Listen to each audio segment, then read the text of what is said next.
Hi everyone, Kelly here with Berkshire Hathaway Home Services Southern Realty, and we had a training on Tuesday with our sales meeting that went over Google Systems, and so I'm going to share with you some of that we kind of went over. It's very kind of basic entry level stuff, but sometimes going back to the basics is what we need. So this is kind of over using Gmail, and it's going to go over kind of archiving an email and what that means, going over some display settings, how to delete your drafts, how to work with several emails at one time to mark them as read or unread, snoozing an email that can come back into your inbox at a later time, and then on a new email that you're composing, how to use templates and schedule sending, and then also how to format those emails. So if you have questions on any of that and you use Gmail, then follow along. Get into some Google stuff. I know that we've used Google for several years now, but it's easy to kind of, I think, overlook some simple things that might help you in your business, or maybe just talk about it and you knew that you could do it, but you didn't know how to pertain it to your business to help you. So with that, I'm just going to kind of start with email. So if you're like me and you get a bunch of junk mail in, but you don't necessarily want to delete it because you might want to search for it later on, you can use this archive function to where it deletes it. And I use delete as in just takes it away from your inbox, and it moves it into the archive folder, but you still have access to search for it up here. So like for me, I have never used Build a Sign with you all before, but this has 45% off signs and free shipping for us. So instead of just deleting it and then next week maybe we need to order a sign, then I'm just going to archive it to where then if we need to order signs, I can come in here and just search for like signs, and that email will pop up and I can be like, oh, I want to finally use that. So that's just one thing that I would take mention of.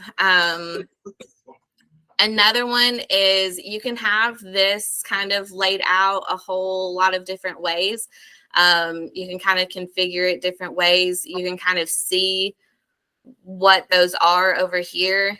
So mine's just the default. So that means it has it in a one-liner unless something's attached. So Kendra sent me this Excel spreadsheet last night. So instead of clicking into the email, opening up the email, and then going to the attachment, I can just click on the attachment right here instead of having to go through those extra steps. You can just have it a comfortable view. If you just want everything one lined, you just want to go through, you don't want to see anything else, you can have this comfortable view over here. And then you can also have it very compact to where it's still a one-liner, but it's a very small one-liner.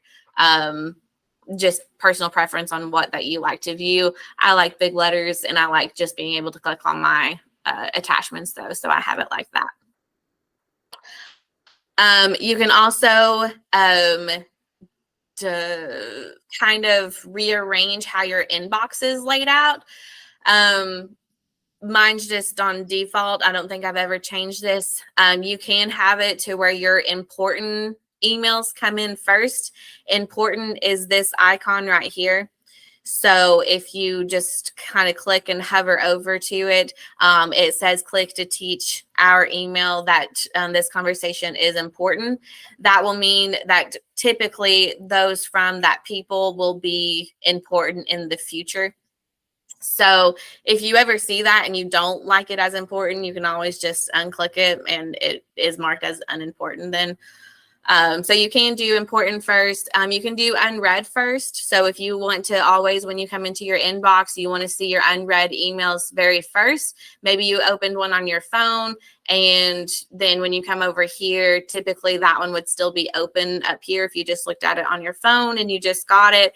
But if you do unread first, you'll see all your unread emails, and that one, even though you just received it, it's open, so it would be at the bottom. I have used this in the past. So you have unread and then you have everything else. I've used this in the past. It's it's pretty good. I don't mind it too much. You can always have your unread emails up here to where if you save something as unread to go back and do it, then it'll always be one of your first ones that you can do. Same thing with starred first. So you can star an email. So when you go over here, you can star an important email. And then if you set it to where you want your starred first, then that'll be one of the first ones that come up.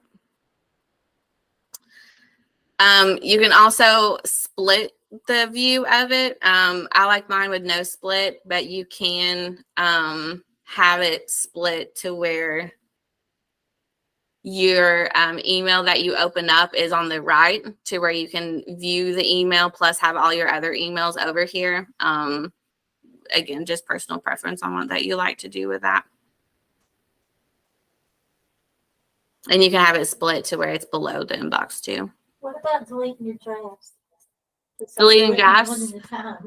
So when you come over here, just select, if you want all of them, then do this all select up at the very top and then just discard drafts. If you just want select ones, then you can just do those and then discard drafts right there.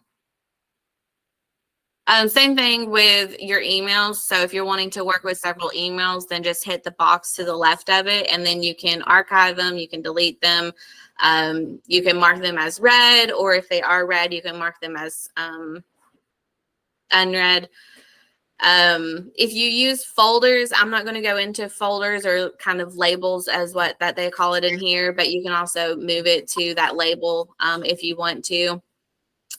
You can also go through and work with how I had it selected, and all these buttons are up here. If you just want to work with one email instead of hitting that and working with it up here, if you just hover over it over here to the right, you can actually archive, delete, mark it as unread, and you can also snooze it.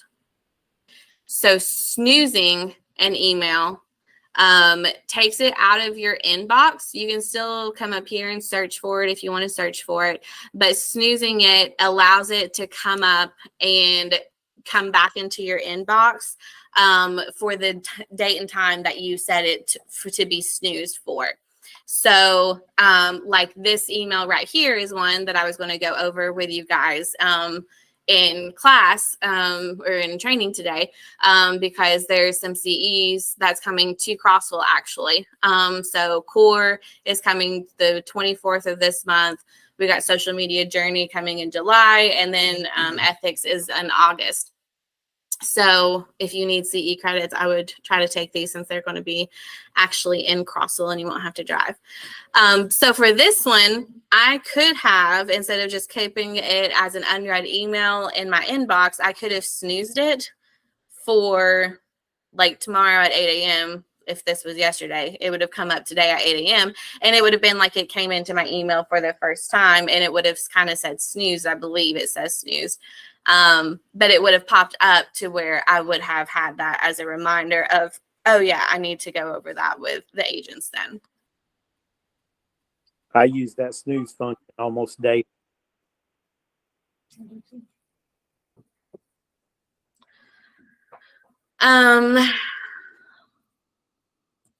Do you all have any questions with Gmail? It doesn't do what you want it to do. You have any questions that you're not comfortable with? That was just kind of some tips that I thought that would be helpful. So, and I don't even know if I have it set up on mine. I don't. So I will tell you about it, and then we can figure out on yours if you actually want to do it, how that you can do it. So do any of you ever send like a same email to your clients or like to an agent when you're putting in an offer? Do you ever want like a templated email, or is it always pretty much something different that you send to people? Different? It's usually different. Okay. So I used this when I was a TC because we sent the exact same email. It just changed with, you know, what title company they were using or different things like that. You can do templated emails in here. So if you always sent like the purchase price with the closing date and how much earnest money and different things like that with kind of the same write-up to an agent every time you send them a contract, you could template that template to where you would just have to fill in the blanks kind of the purchase price, closing date, how much earnest money it actually is. And that would be, I think you have to turn it on in settings, but it would just be right here of your templates. And then you could just select which template that you wanted to use then. Oh, man. I could have used that. When I was doing rentals, that's what um, You might show them the scheduled emails from there too, Sissy. yeah. So, also, well, I think pretty much everyone has just one signature that they want to use for it, but you can have multiple signatures set up to where you can switch between different signatures, but that's, I don't think anyone really does that. You can schedule send.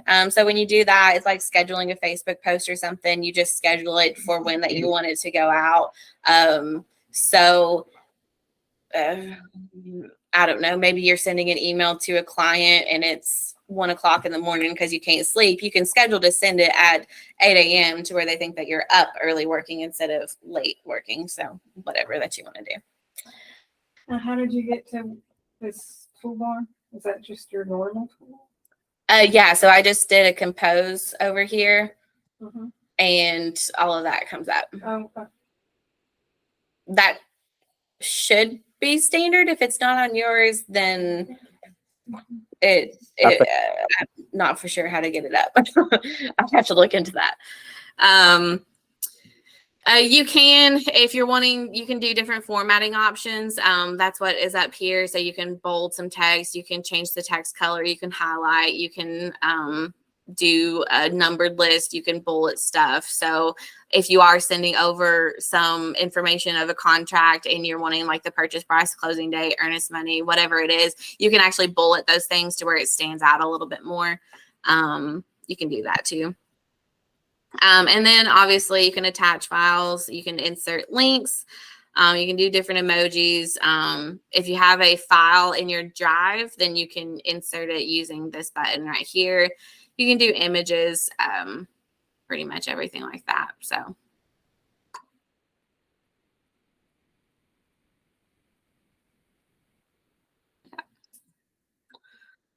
And then if you have a draft and you just decide that you don't want it anymore, you can discard draft right there. And that deletes it.